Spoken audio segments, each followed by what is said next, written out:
ગાંધીનગર ખાતે DGP cup badminton tournament 2023નો Gujarat police અકાદમી કરાઈ ખાતે કાર્યક્રમ યોજવામાં આવ્યો હતો। અલગ અલગ રમતવીરો પોલીસ વિભાગમાં જોડાય છે। છેલ્લા 3 વર્ષમાં થયેલ ભરતીમાં અલગ અલગ રમતવીરોએ ભાગ લીધો હતો।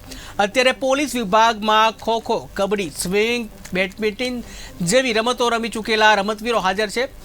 તો આ વર્ષે ઓલ ઇન્ડિયા બેડમિન્ટન સ્પર્ધા ચંડીગઢ ખાતે યોજાઈ હતી।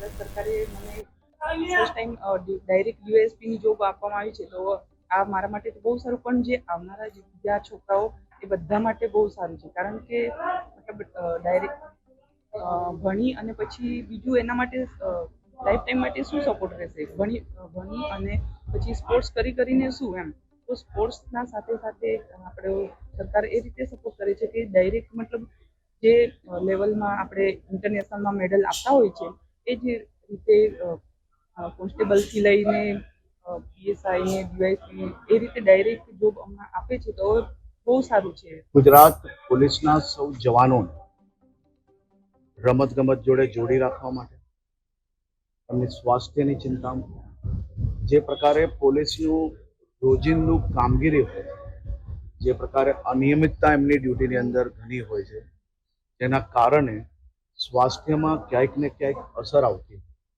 એની સામે ગુજરાત પોલીસ દ્વારા સૌ જવાનોને યોગા અને રમતગમત જોડે જોડવાનો એક પ્રયાસ કરવામાં આવી રહ્યો છે।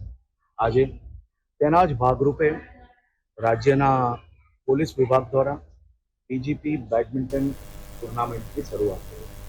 રાજ્ય કક્ષાની ટુર્નામેન્ટ છે, ખૂબ મોટી સંખ્યામાં પોલીસ